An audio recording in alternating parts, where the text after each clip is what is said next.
네, 민주당이 1인 1표제에 대한 논란이 이어지자 관련한 당원당규 개정안 처리 시한을 일주일 늦췄죠. 애초에 28일 중앙위에서 개정안을 처리하기로 했지만 당무위 이견 등으로 속도 조절에 나선 것으로 보이는데요. 정치인사이트 서가번 홍석준 전 국회의원과 국회 상황 살펴보겠습니다. 안녕하십니까? 안녕하십니까?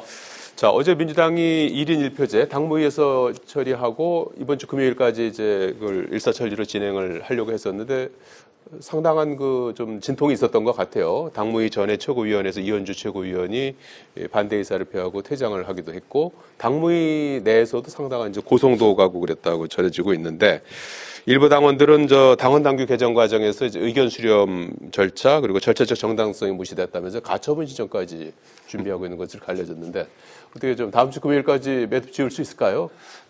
좀 더 시간이 필요하지 않을까요? 네, 왜냐하면 이게 지금 사실은 당위성은 충분히 있다고 봐요. 네. 지난주에도 말씀을 드렸습니다만은, 그러나 모든 게 이게 민주주의에서 절차적 정당성이 가장 그렇습니다. 중요한 요소인데, 예. 결국 이거를 뭐 뚝딱 해칠 수 없는 거 아니겠습니까? 물론 전당원 투표를 통해서 당원 의사들을 물었다고 하지만은 그런 기본 자료들을 가지고 당 내에서 원내에서도 그렇고 당에서도 그렇고 예.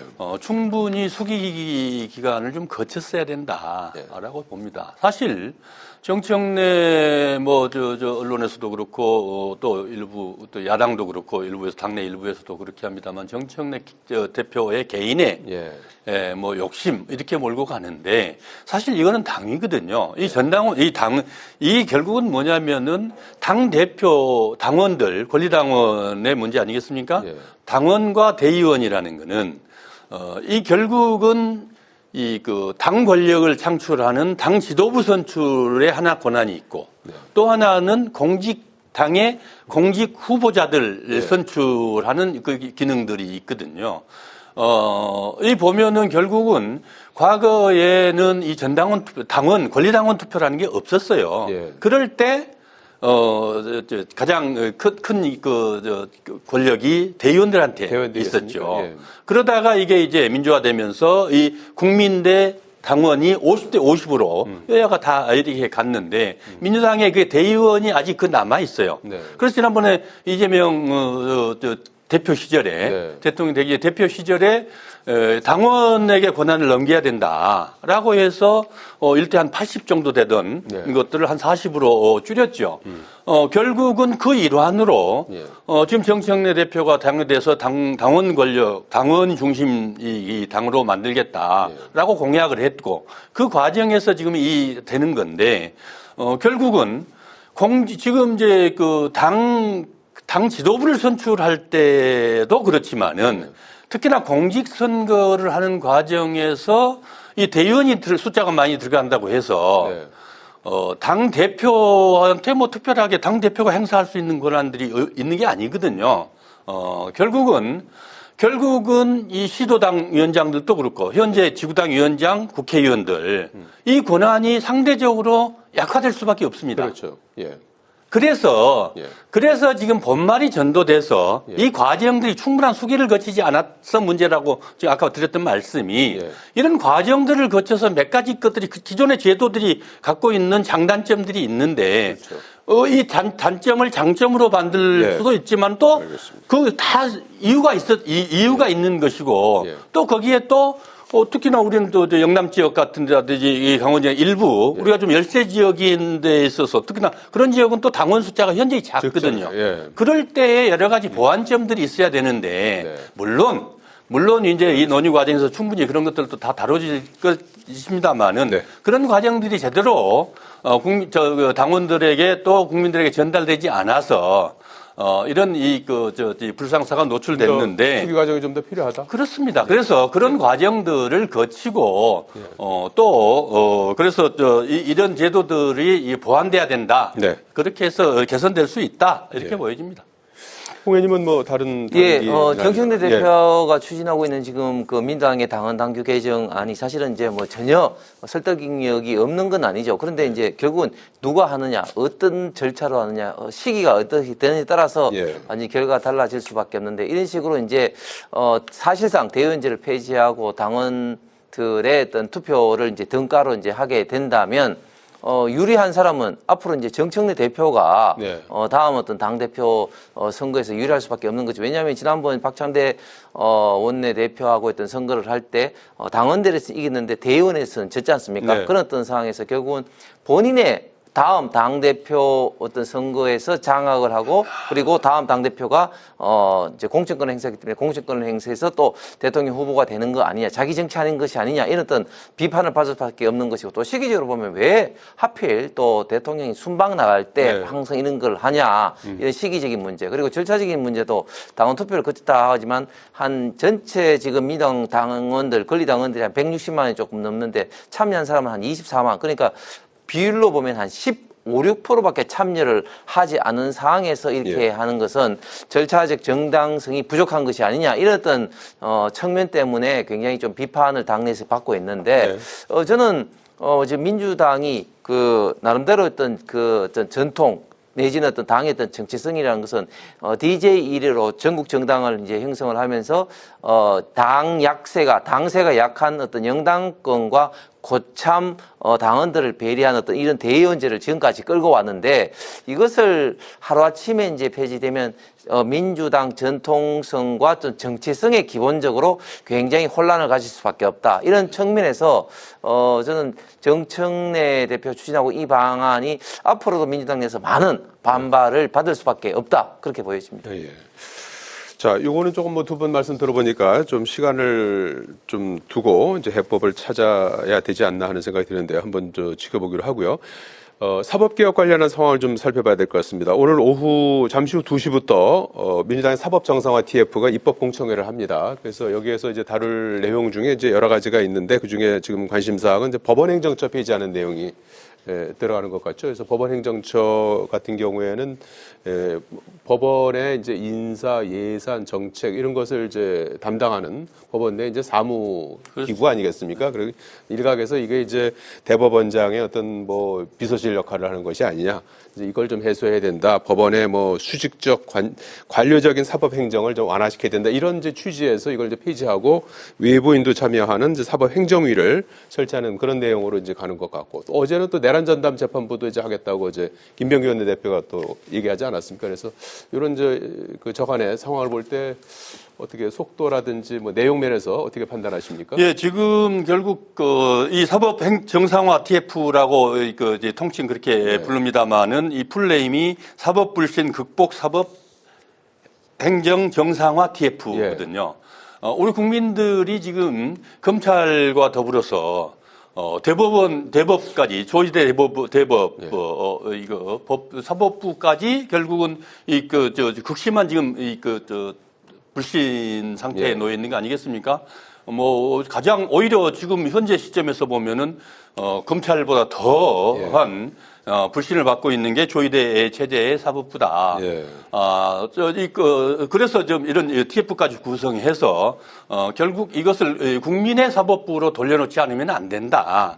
라는 이 문제 인식 속에서 나온 것이고 이거는 비단 지금뿐만 아니고 그전에 21대 때도 그리고 그전에 계속해서 우리 사회에서 계속해서 제기되어 왔던 사안이거든요.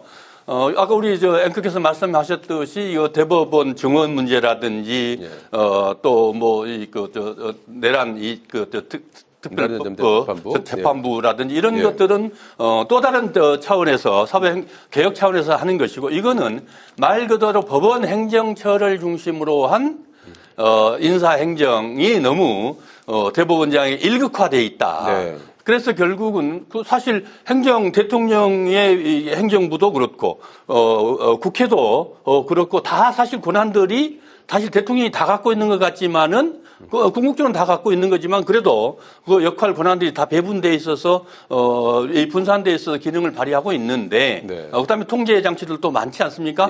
유일하게 지금 실제로 제왕적 대법원장이라고 할 정도로 사법부는 내부의 견제 장치가 없거든요. 심지어는 감사관조차도 그 전에 법원 행정처 차장 소관으로 있던 것을 대법원장 소관으로 나와서 결국 이번에 문제가 된 거 아니겠습니까?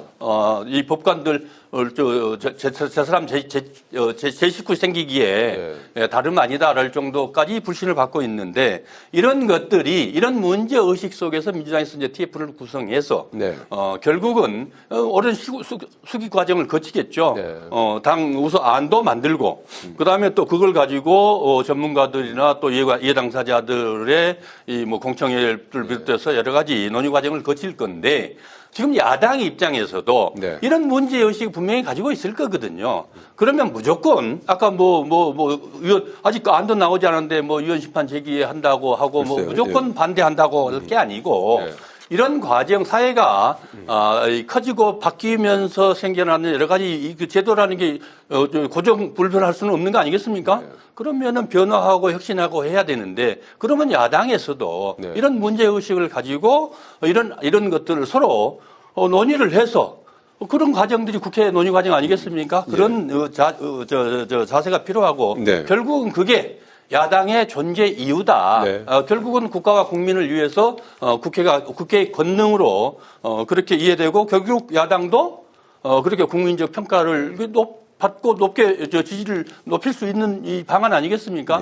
그렇게 해서 여야가 서로 합의하고 또 논의해서 좋은 안을 만들어내서 정말 국민의 신뢰를 받는 사법부로 거듭날 수 있는 그런 기구가 되기를 바라겠습니다. 오후에 있을 입법공청회에서 어떤 내용들이 오갈지 주목이 되는데 야당에서는 법원 행정처 폐지 자체에 대해서 반대하는 입장인가요? 그렇습니다. 논의를 하더라도 헌법적 테두리 내에서 논의를 해야 될 거 아니겠습니까? 그런데 지금 이재명 정권 들어서 굉장히 상권 분립과 법치주의를 위협하는 그런 어떤 조치들이 굉장히 많은데 이번 내란 전담 재판부도 마찬가지고 이번 법원 행정처 폐지도 명백히 일단 헌법에 위반되는 겁니다. 그렇기 때문에 이것을 가지고 논의를 하자 이런 것은 헌법을 위반하는 어떤 그런 어떤 데 동참을 할 수가 없는 것이죠. 그래서 사법 개혁을 하더라도 다른 방식으로 해야 되는 것이지 법원 행정처 폐지는 명백히 위헌이다. 그렇게 볼 수밖에 없습니다. 왜냐하면 우리 대한민국의 헌법에서 상권 분립이 명백하게 되어 있고 사법부 독립을 강조를 하고 있습니다. 사법부 독립은 결국은 인사 예산은 사법부 자체적으로 대법원장 중심으로 하게끔 되어 있고 그다음에 이제 일반 어떤 판사들 법관들이 헌법과 법률 기초에서 양심에 따라서 판단을 하도록 재판을 하도록 규정되어 있지 않습니까? 그런데 이런 어떤 사법부 내의 인사 조직 예산 이런 어떤 문제를 외부에서 참여한다는 명분으로 개입하는 자체가 위헌인 겁니다. 그런 식으로 이제 봐야 되는데 그래서 법원 행정처를 폐지하고 비법관 인사가 참여하는 사법 행정이란 자체가 굉장히 위헌 소지가 많다는 거죠. 그래서 사법 개혁은 하되 법원 행정처를 두고 이 안에서 어떻게 논의를 할 것인 것을 우리가 중심으로 해야 되는데 지금 현재 민주당 안 이렇게 내란 재판부 또 법원 행정처 폐지는 명백히 위헌이기 때문에 문제를 제기하는 겁니다. 법원 행정처와 관련한 이제 논의 이제 오늘 오후 입법공청회를 시작으로 해서 아마 이제 시작이 될 것 같습니다. 자, 그리고 불법 비상계엄 사태 1년이 다가오고 있죠. 다음 주 화요일이지 않습니까? 그래서 이제 국민의힘이 이제 어떤 메시지를 낼지 주목이 되고 있는 상황인데 어제 이제 의총에 이제 이목이 쏠렸습니다. 최근에 지지율 정책, 중도 확장 한계에도 불구하고 집토끼부터 잡겠다 이제 하는 행보를 보이고 있는 장동영 대표를 향한 여러 가지 이제 논란이 있지만 어제 의총에서 별다른 언급이 없었던 것 같아요. 그래서 최근에 이제 이런 그 상황을 좀 타개하기 위해서 또는 다음 주에 있을 이제 12.3 불법 비상계엄을 앞두고 어떤 메시지가 나올 계획이 있는 건가요? 어떻게 예상하십니까? 뭐 지금 그 메시지를 두고 당 지도부와 일부 이제 그 의원들 사이 그리고 뭐 지방자치단체장이라든지 이런 어떤 사이에 조금 이견이 있습니다. 과연 어떤 메시지를 낼 것인지. 근데 저는 뭐 개인적으로 지금 당 지도부가 체하고 있는 그런 어떤 방향이 맞다고 생각합니다. 무슨 말인가 하면 지금 우리 대한민국이 여러 가지로 위기인데 그 국민의힘이 우파 보수 정당의 맏형으로서 본류로서 결국은 자유민주주의와 시장경제라는 우리 대한민국의 헌법 테두리 내에서 과연 제대로 하고 있느냐. 그리고 이런 어떤 측면에서 이재명 민주당 정권을 제대로 견제를 하고 있느냐. 이런 철저한 어떤 반성 속에 부족한 면에 대해서는 개혁 혁신의 모습을 국민들에게 보여줘야 된다. 저는 부족한 모습이 일단 첫 번째 정책 정당으로 이제 나가기 위해서 얼마만큼 지금 국민의힘이 민주당이 제시하는 그리고 이재명 정권에서 지금 현재 추진하고 있는 정책에 대해서 무작정 반대가 아니라 어떤 대안을 제시하고 또 국민들에게 그것을 얼마만큼 설명을 하고 홍보를 하고 있느냐 이런 어떤 측면과 아울러 또 동시에 얼마만큼 야당으로서 전투적으로 잘 싸우는 모습을 보여주고 있느냐 이런 어떤 것들을 반성을 해야 되는데 그런 면에서 지금 이제 당의 구조로 보면 여러 가지 어떤 현역 의원들이라든지 공천이라든지 이런 과정에서 어떤 평가하고 또 그것을 이제 담아내고 이런 부분이 좀 부족하고 그런 면들이 사실은 이제 공천의 문제 또 그 뒤에서 어떤 네. 총선의 어떤 참패 이런 결과로 다가왔다고 생각합니다. 그래서 그런 어떤 문제점들을 합리적으로 개혁, 혁신하는 어떤 그런 모습을 보임으로써 재창당의 어떤 네. 각오를 보여야 된다. 그렇게 생각합니다. 재창당의 각오가 있어야 된다. 서가보 의원께서는 어떤 변화 쇄신의 모습이 결국 필요하다고 재창당의 보십니까? 변화를 뭘로부터 출발할 것이냐. 결국은 오늘의 국민의힘이 야당, 네. 제1야당인데 이렇게 지금 무력하게 국민들 지지로 나타나지 않습니까? 여론조사의 지지로 나타난 건데 결국은 백약이 무효다. 네. 이런 말이 있지 않습니까? 결국은 왜 그렇습니까? 왜 우리가 도대체 당이 지금 이 지경에 이르는 이유가 가장 큰 이유가 뭐냐? 결국 내란 아니겠습니까? 내란. 국민의힘의 지금의 현재 예. 주소는 내란으로 인해서 이 사태가 일어난 거거든요. 예. 사실 당으로 보면은 당한 거죠. 윤석열한테. 그런데 결국 거기에 많은 당시 당 지도부도 그렇고 의원들이 또 당원들도 그렇고 동조자들 지지 세력들도 있었고 그러면은 지금 우리 국민들이 준엄한 정도가 아니고 그냥 분노를 해서 민주주의 파괴자로 심판해버린 거 아니겠습니까? 그러면은 그 심판을 당했으면은 네. 반성을 하고 그다음에 그야말로 변화하고 혁신해야 해도 네. 또 될까 말까 아니겠습니까? 과거는 이보다 훨씬 더 못했어도 예. 결국 당명도 바꾸고 그다음에 뭐 심지어는 천막 당사도 했었고 뭐 이렇게 했었죠. 지금 이 시기에 네. 출범한 지 지금 6개월밖에 되지 않는 정권을 상대로 해서 사사건건 가서 무슨 꼬투리 잡아가지고 장애 거리로 나가는 것을 보고 우리 국민들이 저 당이 뭐 하자는 것이겠냐. 좀 한숨만 나고 절망 상태 아니겠습니까? 지지자들조차도. 그런 측면에서 보면은 장동혁의 지도부를 중심으로 한 국민의힘이 네. 야당으로서조차도 우리 국민들은 기대할 게 없다. 네. 결국은 그렇다면은 네. 지금이라도 그런 것들을 하나하나 모든 것을 다 제끼고 내부 정비부터 시작하고 예. 그걸 국민들에게 하나하나 보고하는 과정에서 그러면서 정책도 나오는 것이고 또 여당과 또 국회에서 결국 여야가 수기하는 과정들 또 참여하면서 결국은 가지고 있는 역량들을 국민들에게 하나 작은 것들이라도 보여가면서 저 지지를 회복할 수 있고. 네. 근데 또 선거도 얼마 남지 않았지 않습니까? 알겠습니다. 지금 뭐 오래전부터 특위 구성했지만 네. 선거대책위 구성했지만은 존재 자체도 없잖아요. 네. 그런 측면에서 보면은 결국 제대로 야당이 서야만이 국정도 바로 설 수 있는 거 아니겠습니까? 알겠습니다. 우리 국민들이 그걸 기대하고 있다고 봅니다. 국민의힘은 뭐 지금 오늘 구미에서도 집회가 있고 장외 집회를 이어가고 있는데 다음 주에 있을 이제 계엄 사태 1년을 전후해서 어떤 메시지를 내놓을지 이 부분도 이제 관전 포인트인 것 같습니다. 예. 자, 여기까지 듣겠습니다. 고맙습니다. 감사합니다. 감사합니다.